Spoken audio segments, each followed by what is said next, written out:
E aí, tudo bem com você? Meu nome é Reginaldo Mota, mas pode me chamar de Regis. Eu sou desenvolvedor web, desenvolvedor de jogos e estudante de engenharia de computação.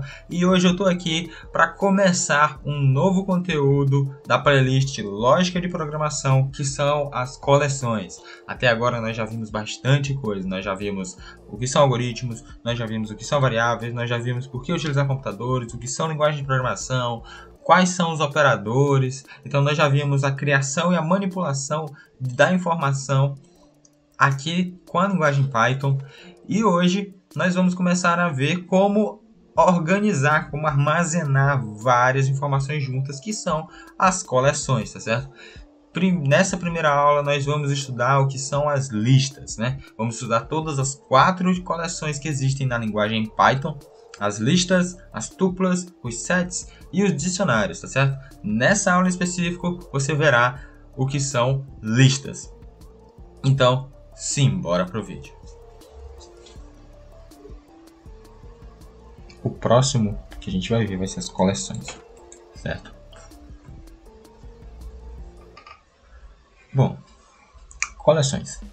Vamos ver aqui a questão das coleções. Coleções agora a gente já sabe, né? A gente já sabe como que é uma variável, a gente já sabe como manipular variáveis. Inclusive a gente já até fez aqui coisas interessantes. Ó, nos operadores aqui, ó, a gente, querendo ou não, a gente fez aqui, ó, uma listinha aqui, ó, de operações, ó, multiplicação, divisão inteira, módulo, que ela é totalmente mutável, né? Que a gente pode modificar os valores aqui e ela vai continuar funcionando, né? Deixa eu ver aqui, ó. E ela atualiza todos os valores, todos os resultados. Isso aqui já é bem interessante, né? Claro que é simples, mas é interessante. A gente já sabe, já tem um pouquinho aqui que a gente já conhece aqui sobre a linguagem. E bom, no final da última aula a gente viu aqui a questão de listas, né? A gente viu aqui a criação de uma lista, que eu criei uma lista. Claro que eu criei ela de qualquer jeito, só botei os valores aleatórios, mas a gente viu a criação de listas. E, bom, uma lista, já adiantando, ela é uma coleção, né? Não é o único tipo de coleção, mas ela é um tipo de coleção que tem aqui em Python. E ela vem para resolver um problema, né? Perceba que quando a gente estava mexendo com os operadores, a gente estava fazendo vários variáveis e tal. E aquelas de número, a gente pegava tipo uma lista, primeiro a gente precisou de 2 números, depois de 3 números, e aí a gente foi fazendo número 1, número 2, número 3. Mas e se eu precisasse tipo de centenas de números, né? Eu ia ter que fazer uma variável para cada um desses números. Número 1, número 2, número 3, até o número 100. Não precisaria, né? É para isso que a gente utiliza vetores, né? Que são os arrays, as listas, né? Em toda linguagem, cada linguagem vai chamar de um jeito diferente as estruturas, né? Essas estruturas de dados. Mas em Python, especificamente, a gente tem 4 coleções diferentes, né? Que são as listas, as tuplas, os sets e os dicionários, certo? Essa primeira que eu mostrei lá é uma lista, certo? E cada uma desses tipos de coleções, eles vão ter funções específicas. Funções específicas não, também, mas vão ter características específicas, tá certo? E basicamente vão se relacionar, tipo, essas características são as mesmas e de formas diferentes as combinações delas. Eu sei que está um pouco confuso, mas vamos começar aqui pelas listas, né? Ó, a lista é uma coleção que armazena informações de maneira ordenada, indexável, mutável e que permite duplicação de informação. Vamos ver isso na prática agora. Vamos brincar com as listas, né? Aqui a gente está brincando com as coleções, né? E, bom, listas. Vamos começar pelas listas. Listas, o símbolo da lista é esse. É um colchete. A gente cria a lista a partir de um colchete, certo? E aqui a gente coloca valores E cada um dos valores a gente vai separar por vírgula. Então, a lista nada mais é do que como se fosse uma variável que armazena vários valores ao mesmo tempo. E esses valores eles são independentes uns dos outros. Então aqui, se eu botasse aqui para printar, né? Printar a lista, você veria que tem aqui todos os valores. E na lista eu posso acessar cada um desses valores independentemente. Por exemplo, eu quero 4 aqui. Para mim conseguir acessar o 4, como é que eu faço? Eu vejo qual é a ordem dele. Ele aqui, ó, ele é o 1, 2, 3, 4. Ele é o quarto número da lista. Então aqui eu vou colocar o quê? 4, né? Errado. Errado, não é 4. Na verdade é 3. Por quê? Por que que a gente coloca um 3? Porque a gente vai começar a contar não do 1. Lembra que eu botei 1, 2, 3? Não é. A gente começa a contar do 0. Então aqui ó, vai ser o número 0, 1, 2, 3. Então a gente começa sempre a contar do 0, até porque a gente vai ter um número a mais. E lembrem, em computação, qualquer bit significa, qualquer bit é importante, certo? Então, a gente começa a contar do 0. E então é isso, vai. Então se a gente botasse aqui, ó, lista, quero o elemento 0, ó, e essa é a sintaxe, a gente pega o apelido que a gente deu para a lista, abre um colchete e coloca o índice do valor que a gente quer e fecha o colchete. A gente acessaria o 1. E inclusive a gente consegue modificar os valores específicos, ó, da lista dessa forma. Lista, eu quero que o valor 6, de índice 6, ele se torne 81. Vai. E eu quero imprimir essa lista novamente. Olha aí a mudança. O índice 6 é o 7. Lembra? Não é o 6, porque começa do 0. Então 0, 1, 2, 3, 4, 5, 6 é o 7. A gente troca pelo 81. Então basicamente é isso. Coisas importantes, né, que a gente tem que lembrar aqui, ó. Contagem começa do 0. E bom, o padrão é apelido da lista igual colchete, e aqui a gente coloca os valores. E eu vou botar assim, valor 1 e valor 2. E assim por diante. E para acessar um valor, né, a gente coloca apelido da lista, abre colchetes, dentro do colchete a gente coloca o índice do valor desejado. E bom, aqui a gente consegue manipular isso aqui da forma que a gente quiser, né? E aí que tá. A lista, ela é o que? Lembra que a gente falou que a lista é ordenada, indexável, mutável e permite duplicação de informação. O que isso significa? Ela é indexável. Eu consigo ter um índice e acessar esse valor. Ela é ordenável. Eu posso organizar da forma que eu quiser a ordem dessa lista. Se eu quisesse colocar aqui, ó, 8, 1, 2, ela ia mudar a ordem normalmente, né? Eu consigo, ó, pegar valores. Então ela é indexável, ela é ordenável, eu consigo modificar. Ela é mutável, né? Aqui, ó, eu estou modificando um valor depois de ter atribuído.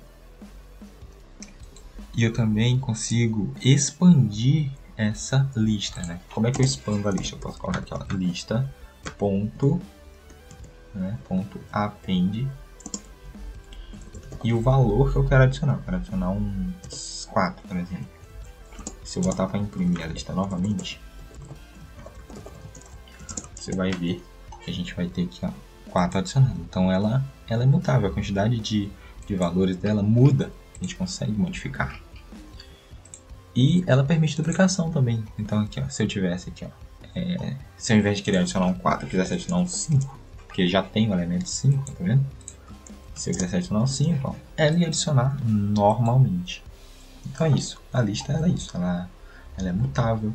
Ela é expansível. A gente consegue aumentar a quantidade de termos da lista. Ela é indexável. Eu consigo pegar os índices individualmente da lista, né? E é isso. Lista é isso. E bom, aqui a gente... outra coisa. Não é só número, viu? A gente pode aqui adicionar também texto também. Não é só número não, né? Texto também entra. Qualquer valor de informação vai entrar aqui dentro também. Booleano, decimal, qualquer valor vai entrar também. Tá certo? Em outras linguagens de programação vão haver restrições. Lembra lá que em C++ você tinha que colocar um int para declarar uma variável? Para declarar um vetor também vai ter tipagem e ele só vai utilizar um tipo específico. Então, se você quiser, se você está utilizando ali para adicionar números e depois você quer adicionar texto, você não vai conseguir em outras linguagens. Em Python não tem essa restrição também. Você consegue fazer tranquilamente com Python também, certo? E bom, depois das listas a gente tem as tuplas, né? As tuplas. E as tuplas, elas nada mais são do que uma estrutura igual às listas, aqui basicamente, né? E funciona da mesma forma, ela também é indexável. A contagem também. A contagem sempre vai começar do zero, então eu nem vou repetir isso aqui, tá? Mas a contagem sempre começa do zero. E vai mudar a forma como você vai escrever, né? Uma tupla, ela é escrita com parênteses. Então aqui eu tenho 1, 2, por exemplo. Se eu pedir para imprimir essa tupla, você vai ter 1, 2, 2. E eu consigo acessar as informações também dela, por exemplo. Tupla 3. Bom, ó, vou tentar acessar a tupla 3. Out of range. Tá fora do range, né? Não existe. Não existe mesmo, né? Lembra, a contagem começa do 0. 0, 1, 2. Não tem índice 3. Então eu quero o índice 1, por exemplo. Agora sim, o 2. Vou modificar aqui, ó. Para um número diferente, ó. Você vai ver. 56, tá vendo? A questão é, eu posso acessar elas individualmente, mas tem uma coisa que eu não posso fazer, que é modificar esse valor. Não consigo por aqui. Tá vendo? A tupla, ela não suporta esse tipo de atribuição. Não pode. Certo? Então assim, quando você tem aqui valores que vão ser fixos, e ela também não suporta aumento aqui, a gente não consegue, não tem uma função, quando você coloca aqui, ó, bota o ponto e dá um tab, você vê as funções que tem da tupla, e nenhuma das duas são funções de append, que nem a lista tem. Se você voltar ali atrás, na lista, e fizer a mesma coisa, na lista, ponto e um tab, você vai ver várias funções que vêm junto com a lista. Pop, insert, index, extend, append, né, clear. Tem várias funções aqui que você consegue fazer com a lista. E as tuplas não tem. As tuplas só tem duas funções, né, básica. Então a tupla ela é mais para quando você tem um valor que você não vai modificar ele, você não vai mudar a quantidade de valores, ele vai ser isso aqui. É como se fosse uma constante, né? Nesse caso, é como se fosse uma constante para a gente. Mas a gente consegue sim ler essas informações perfeitamente. Então, toda vez que você quiser ler uma informação, né, várias informações assim, e você não vai precisar modificar elas, você pode utilizar esse método aqui de essa coleção, no caso. Você pode usar essa coleção. Então é isso. A tupla, né? Ela permite duplicação, ela é ordenável, porém ela é imutável e inexpansível, ou seja, você não consegue aumentar o tamanho nem modificar os valores dela, mas você consegue indexar, ou seja, você consegue ler os índices e você consegue duplicar, né, as informações. Se tivesse 1 em 1, não daria problema, conseguiria ler normalmente, certo? O que eu não posso fazer é aumentar a quantidade de valores e nem modificar os valores que já existem. E com isso a gente chega aqui no set, nos sets. Os sets, eles são iguais às listas, né? Também iguais às tuplas, só que ao invés de usar um colchete, eles usam chaves, certo? E aqui você consegue colocar vários valores. Só que o set ele tem características específicas. Ele é não indexável, ele é imutável teoricamente, né? Elas são não ordenáveis, não indexáveis, não aceitam duplicação. Seus elementos não podem ser modificados diretamente. Ou seja, eu consigo modificar os valores que tem no set, eu consigo gerar novos elementos, eu consigo fazer tudo, mas eu não consigo modificar eles diretamente, eu não consigo entrar no índice e modificar eles, até porque ele é não indexável, então não tem como fazer isso. Porém, ela é expansível, então a gente consegue adicionar novos elementos, né? Novos elementos, né? Como não aceita duplicação, também não pode ser duplicado. Então vamos ver isso aí na prática, né? Aqui, ó, esse set, ó. Viu que eu tentei colocar aqui, ó, 2 elementos duplicados? E tá vendo que tá numa ordem, tá tendo uma ordem boa, mas vamos mudar aqui essa ordem, ficar na ordem ruim, ó.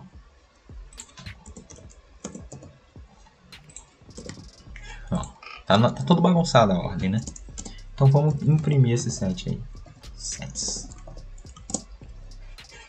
Uai, veio todo trocado? Sim, né? Ele veio ordenado corretamente, né? 1, 2, 3, 4, 5, 6. 6 não tem, né? Mas 7, 9. Se tivesse um 6 aqui, ó. E um 8. Aí ficaria na ordem certinho. Isso porque o sets ele faz isso automaticamente. Ele armazena as informações lá e ele não está preocupado com indexação. Inclusive não tem como você acessar. Igual os outros, acessar o valor 1, vai retornar um erro. Não dá. Set não dá para fazer isso.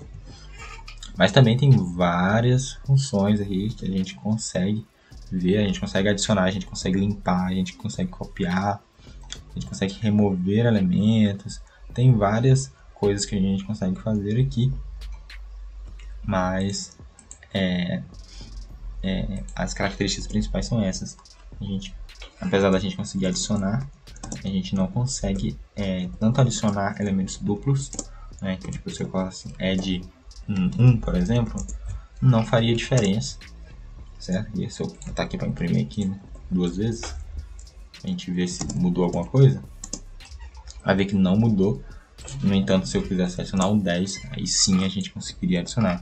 Ele não permite duplicação, não vai duplicar, mesmo que você tente. Não vai retornar erro também, mas também não vai duplicar.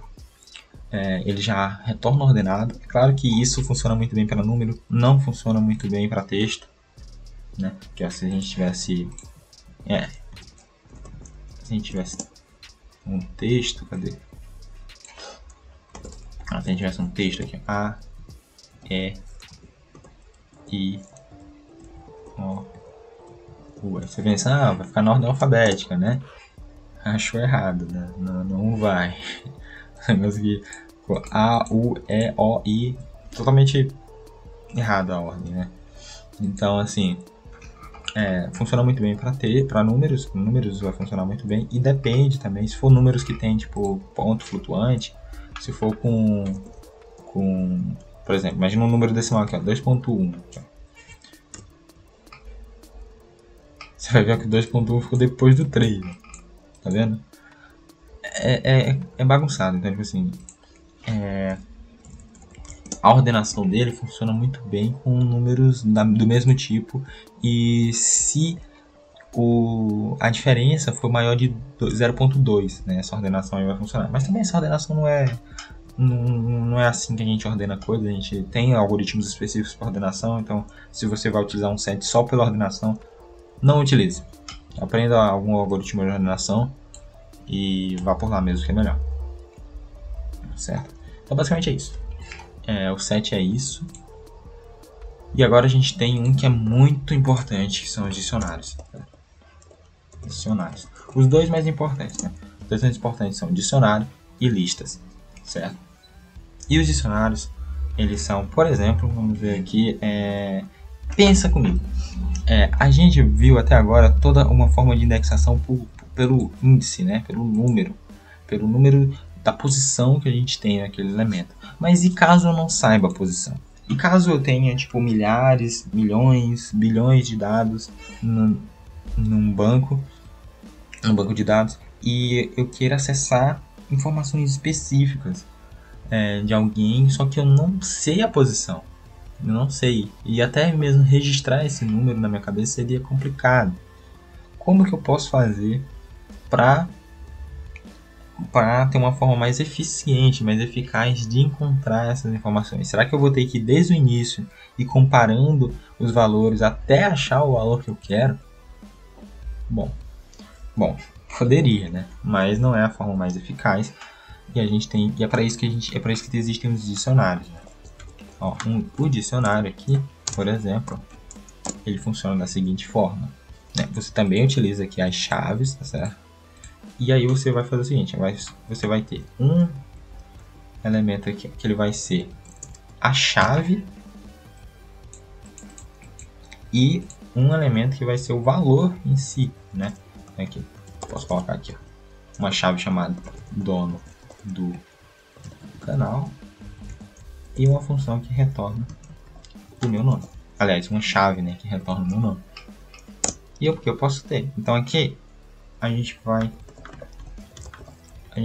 indexar assim, né?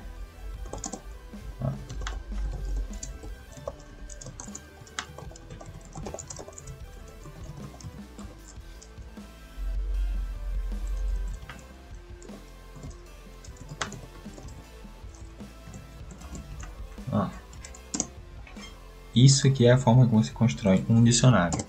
E você consegue imprimir o dicionário em si, né? Porque fica meio feio, né? Aqui, entre vírgulas e tal. Mas você consegue pegar valores específicos a partir do... Ao invés do índice, né? Que você colocaria aqui 0, né? Nem vai funcionar. Você pega o que você colocou lá, como chave. Ó. O regis.dev é uma das chaves. O melhor perfil de programação do Instagram. Então, você consegue acessar pela chave. E, inclusive, o dicionário ele é possível modificar. É possível que seja modificado. Por exemplo, dicionário, você quer pegar aqui esse professor, eu quero mudar o nome para Reginaldo, né? Eu consigo fazer isso tranquilamente. É mutável, sim, certo? Então é isso. O dicionário ele funciona da seguinte maneira. E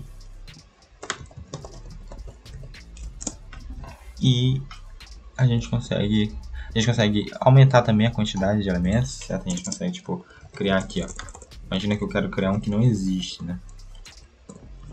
E aí eu coloco aqui uma chave que ela não esteja lá ainda, né?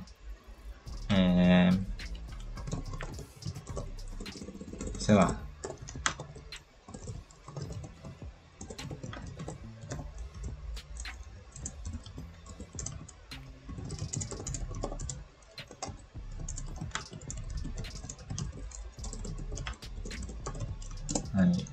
E aí, ó, a gente consegue pegar esse valor ali que eu acabei de criar, né? O dicionário cria uma chave com o nome regis.dev, né? .br. E aí essa chave vai atribuir o valor leia o meu blog para saber mais.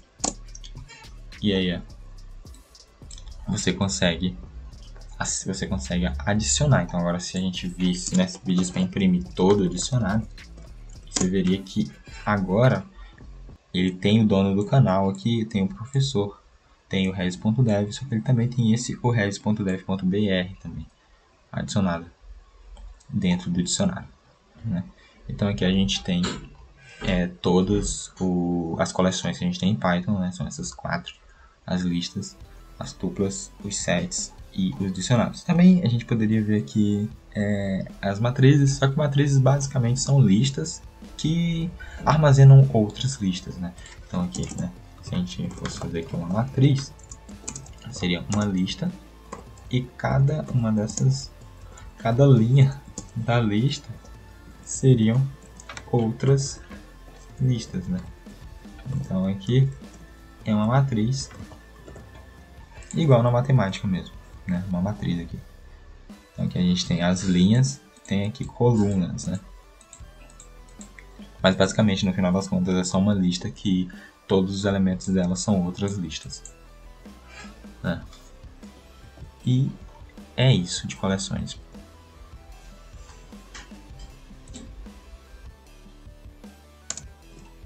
E aí, conseguiu entender o que são listas, o que é indexação, como acessar uma informação, como modificar uma informação?